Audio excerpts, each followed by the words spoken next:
नमस्कार दोस्तों, आप सभी का बहुत बहुत स्वागत है इंडियन डिफेंस न्यूज की डिफेंस टॉक सीरीज में, जहां पर हम रोज नए नए डिफेंस अपडेट्स के बारे में बात करते हैं। तो चलिए देर न करते हुए आज की वीडियो शुरू करते हैं।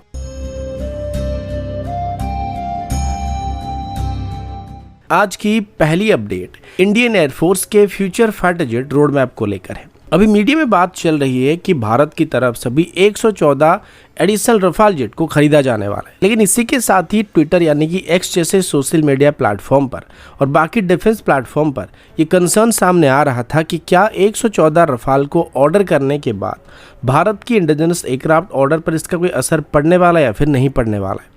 इसी को लेकर अब एक मेजर क्लैरिफिकेशन सामने आया है, जिसमें बताया जा रहा है कि इंडिजिनस फाइटर प्रोग्राम पर रफाल ऑर्डर का कोई भी नेगेटिव इम्पैक्ट नहीं पड़ने वाला है।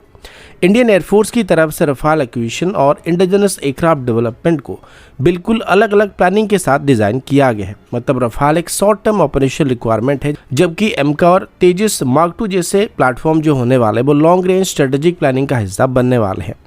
एडवांस मीडियम कॉम्बैट एयरक्राफ्ट यानी एमका, जो कि भारत का 5th generation stealth fighter jet होने वाला है, अभी अपने प्लान टाइमलाइन से थोड़ा पीछे चल रहा है। सोर्सेज के मुताबिक इंडियन एयरफोर्स की तरफ से इनिशियल लेवल पर लगभग 120 एमका को इंडक्ट करने का डिसीजन लिया गया था, जिसमें अभी 2 वेरिएंट शामिल होने वाले हैं। लेकिन आगे चलकर जब प्रोडक्शन स्टेबल हो जाएगा तो ये नंबर और भी ज़्यादा होने की उम्मीद किया जा रहा है, जो कि 200 को पार करने की बात की जा रही है।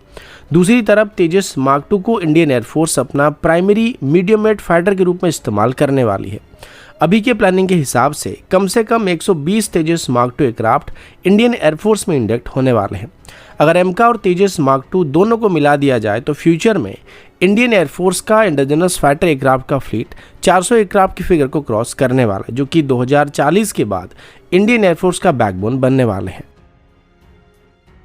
अगला अपडेट भी भारत के next Rafale fighter jet deal को लेकर है।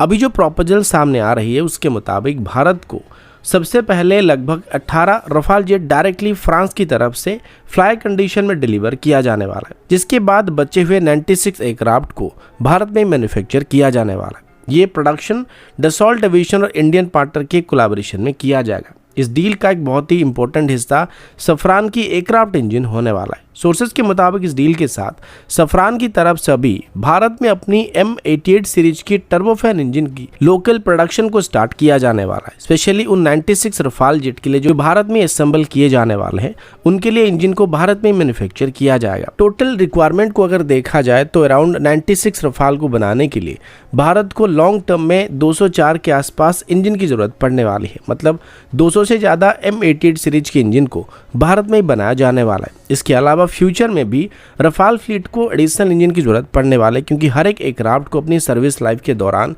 3 से 4 बार इंजन को बदलने की जरूरत पड़ जाती है।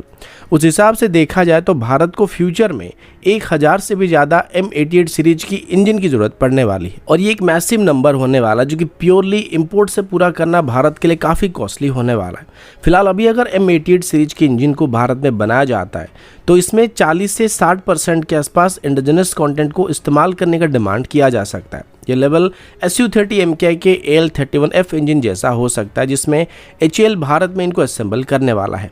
हालांकि इसमें क्रिटिकल कोर कंपोनेंट फ्रांस से ही आने वाले, लेकिन वेरिएबल पार्ट और कई मेजर सिस्टम्स को इंडियन कंपनी मैन्युफैक्चर कर सकते हैं। इसमें सफरान प्रोडक्शन को लीड करने वाला है, लेकिन इसमें मल्टीपल इंडियन सप्लायर को इन्वॉल्व किया जाएगा, जिससे लॉन्ग टर्म सस्टेनमेंट काफ़ी हद तक पॉसिबल होने वाला है।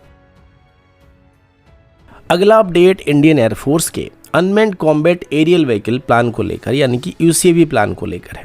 एक सीनियर इंडियन एयरफोर्स के ऑफिशियल की तरफ से बात कंफर्म किया गया है कि इंडियन एयरफोर्स की तरफ से अभी 3 से 4 अलग अलग टाइप की अनमैन्ड कॉम्बैट एयरक्राफ्ट को खरीदने की प्लानिंग किया जा रहा है। ये एयरक्राफ्ट कोलैबोरेटिव कॉम्बैट एयरक्राफ्ट या CCA के रोल में इस्तेमाल किए जाने वाले हैं और मैन्ड अनमैन्ड टीमिंग सिस्टम मतलब MUMT इकोसिस्टम का हिस्सा बनने वाले हैं। इस पूरे प्रोग्राम में इंडियन एयरफोर्स का clear focus man in the loop concept पर होने वाले, जिसमें फाइनल एंगेजमेंट डिसीजन हमेशा एक ह्यूमन ऑपरेटर के पास ही होने वाली है।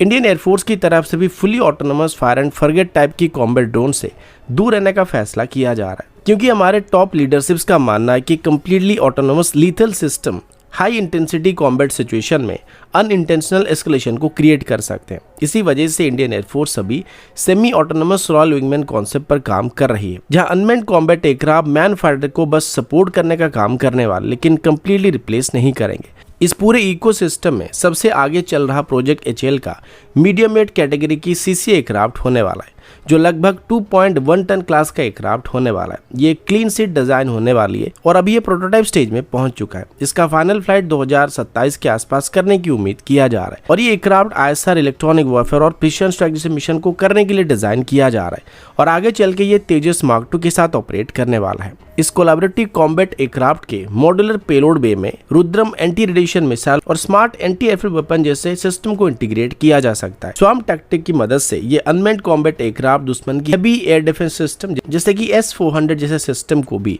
सैचुरेट या फिर सप्रेस करने में मदद करने वाला है, जो कि चाइना के अगेंस्ट में काफी काम आने वाला है। इसके अलावा इंडियन एयरफोर्स की रोडमैप के अंदर एक heavyweight 13 ton unmanned strike platform और एक स्टेल्थ अनमैन्ड फाइटर एयरक्राफ्ट भी शामिल होने वाला है। इन पर अभी कंसेप्चुअल स्टडीज एडीए की तरफ से किया जा रहा है। ये यूसीएबी एमका के मम-टी पैकेज का हिस्सा होने वाला है और इसकी स्ट्राइक वेरिएंट में एक्सटर्नली 3 से 4 टन तक के पेलोड को कैरी करने की क्षमता होने वाली है और इसमें ब्रह्मोस एनजी जैसे लॉन्ग रेंज मिसाइल को भी इंटीग्रेट करने का प्लान किया जा रहा है और साथ ही स्टेल्थ मोड में एयर टू एयर मिसाइल को कैरी करने वाला है, जो कि बीवीआर कॉम्बैट के लिए डिजाइन किया जा रहा है। अगला अपडेट भारत के सिविल एविएशन एक्सपेंशन को लेकर है। दोस्तों, भारत अभी रीजनल और इंटरनेशनल एयर कनेक्टिविटी को काफ़ी तेजी से एक्सपेंड करने की कोशिश कर रहा है और इसी मौके को देखते हुए रशिया की तरफ से अपना पूरा सिविल एविएशन एयरक्राफ्ट पोर्टफोलियो को भारत को ऑफर किया जा रहा है। पहले ही रशिया की तरफ से अपनी SJ-100 और IL-114 जैसे एयरक्राफ्ट को भारत को प्रपोज किया गया था, लेकिन अभी इसमें MS-21 नैरो बॉडी एयरक्राफ्ट और लॉन्ग रेंज TU-214 जैसे एयरक्राफ्ट को भी इंक्लूड कर दिया गया। अब SJ-100 एक 90-110 सीट कैटेगरी का रीजनल एयरक्राफ्ट है, जो पुराने रीजनल एयरक्राफ्ट को रिप्लेस करने के लिए डिजाइन किया गया था।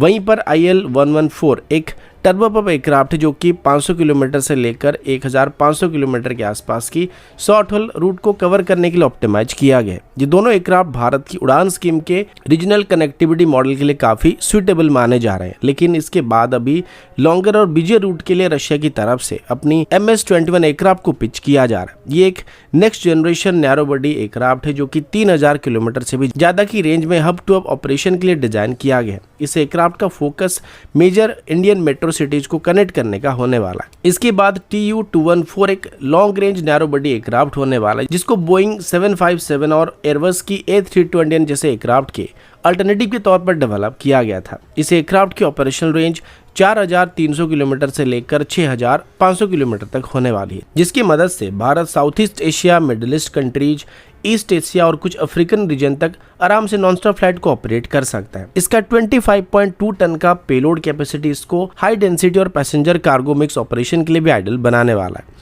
यानी कि एक तरीके से रशिया की तरफ से भारत की हर एक सिविलियन ट्रांसपोर्ट रिक्वायरमेंट को मैच करने के लिए अपनी 4 अलग अलग कैटेगरी की एयरक्राफ्ट को ऑफर किया गया, जिनको अभी भारत में मैन्युफैक्चर करने का प्रपोजल दिया जा रहा है। अगला अपडेट डीआरडीओ के Pinaka long range guided rocket system को लेकर है। मीडिया रिपोर्ट्स के मुताबिक डीआरडीओ की तरफ से अभी Pinaka long range guided rocket यानी LRGR-120, जिसे पिनाका मार्क 3 भी कहा जा रहा है, इसका सक्सेसफुल टेस्ट फायरिंग को कंप्लीट कर लिया गया। यह test integrated test range Chandipur में 29 दिसंबर 2025 को कंडक्ट किया गया था। इस टेस्ट के साथ साथ पिनाका 3 प्रोग्राम ऑपरेशनल रेडियस के काफी करीब पहुंच चुका है। अब पिनाका LRGR-120 की स्ट्राइक रेंज लगभग 120 किलोमीटर तक होने वाली है, जो इसको इंडियन आर्मी के लिए एक long range precision artillery system बनाने वाला है। अभी के लिए पिनाका रॉकेट फैमिली का सबसे एडवांस वर्जन होने वाला है, जहां एक्सटेंडेड रेंज के साथ साथ गाइडेड एक्यूरेसी भी इंक्लूड किया गया। इसका मतलब यह है कि अभी Indian army deep strike mission के लिए और ज्यादा एक्यूरेट फायर पावर को डिप्लॉय करने में सक्षम होने वाली है। सोर्सेज के मुताबिक पिनाका LRGR-120 अभी अगले 2 साल के अंदर ही प्रोडक्शन में एंटर करने वाला है। इस रॉकेट सिस्टम का मैन्युफैक्चरिंग DCPP फ्रेमवर्क के अंदर किया जाने वाला है, जहां पहले से ही इन्वॉल्व पब्लिक सेक्टर और प्राइवेट कंपनी जिसका मेजर रोल को प्ले करने वाला है। यह अप्रोच इंडिजिनस डिफेंस मैन्युफैक्चरिंग को और भी स्ट्रॉन्ग बनाने वाला है और लार्ज स्केल प्रोडक्शन को फास्ट ट्रैक करने वाला है। चांदीपुर के टेस्ट के बाद अभी डीआरडीओ की तरफ से पिनाका 3 की और ज़्यादा रियलिस्टिक कॉम्बैट ट्रायल को करने का प्लान किया जा रहा है। नेक्स्ट फेज के टेस्ट को पोखरण रेंज में करने का प्लान किया जा रहा है, जिसके बाद इसकी एक और ट्रायल को हाई अल्टीट्यूड रीजन में करने का प्लान किया गया। इन ट्रायल्स में डिजिट और माउंटेन ट्रेन कंडीशन में पिनाका 3 की एक्यूरेसी, रिलायबिलिटी और एक्सट्रीम टेम्परेचर परफॉर्मेंस को टेस्ट करने की बात कंफर्म किया गया है। तो दोस्तों अभी के लिए इतना ही, मिलता हूँ आपसे अगले वीडियो में, तब तक के लिए जय हिंद, वंदे मातरम।